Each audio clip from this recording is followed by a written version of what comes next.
I'm Kate Hayes. I'm the manager of public relations here at St. Joseph Hospital West. I don't know if you read what I write. I do a lot of newsletters and I do a lot of these press releases. And we have a big thing going on here tonight. I thought I'd try a new way of letting you know about it because sometimes it seems like with these, I might as well do that. Okay, here it is, 400 Medical Plaza. Let's go inside.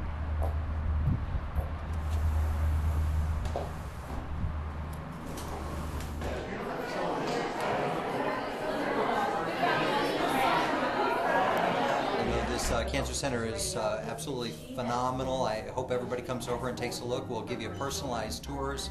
It's beautiful, it's a healing environment, it's wide open spaces. I just love being able to take my patients around the Cancer Center and show them all the, all the great things that we have. You're welcome to come in and take a look around. This is a head-off cancer education for people who are newly diagnosed with cancer, as well as information on cancer prevention and like smoking cessation. You're received here, go around the hall, and they do the admitting process, and you have a seat here. Technologists will personally come and pick you up and take you back to the dressing area. Okay? Let's go. We have 4 dressing areas in there, and each one has 3 separate spots for people to put their clothing. The colors in the building are very soothing. The artwork in the building has kind of a soulful reach.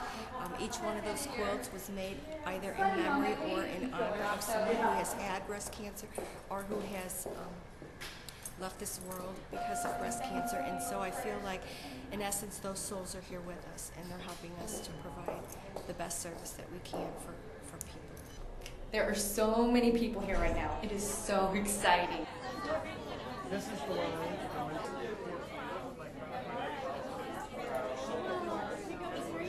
Talk about how exciting this is. What are your feelings about this new facility? Well, I couldn't be more excited about this facility. The fact is that this is a testimony to a tremendous amount of effort on the part of a lot of different people.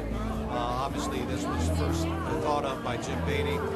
He was the one who knew we were interested in doing a CyberKnife out in West County, and he suggested, hey, well, if we're going to do West County, why not bring it further west? And he suggested this wonderful location, and I can't say how excited I am about the possibilities of having people treated out in this beautiful location.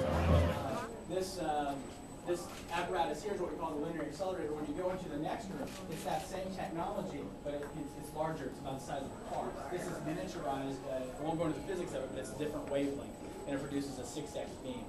Now, the robot allows us to go to those different 1,600 angles that I was speaking of to deliver the actual radiation. And this can actually deliver more dose to the tumor and spare the normal tissue around it. And it's really just catching on because the patient's quality of life is through the roof. There's very minimal side effects, and people are getting back to their normal lives. Well, the patients that I have had that have come into the chemotherapy room, especially the ones that I've treated at our previous office, I walk them down the hall and they literally stop and you can hear their breath going out of them as they look at the size and the openness of the chemotherapy room. And then we take a few more steps and they turn and they look to their right and they see the Lake St. Louis and they practically pass out. And we want to have wheelchairs sitting there waiting for them. So, it's just it's a beautiful environment and we're very excited about it. What are we trying to tell our employees? I think we're telling our employees first off that collaboration can happen, that when people with competing interests come together, actually something better comes out of it. And so we have a program that is CyberKnife, first of its kind out in this county. There's only 2 of them in the St. Louis area. And then just the integration between physicians and SLU and SSM, it's all about the patient.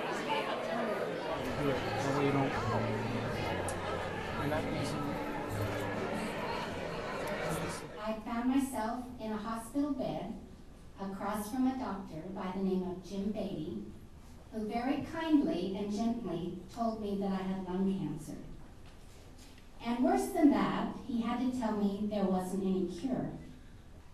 The fact that I am here is a testament to the care and the treatment that I received from Missouri Cancer Care and St. Louis University Hospital. I still think it's ironic that a place that I would have thought would be filled with sadness and hopelessness is instead a place that is welcoming and hopeful.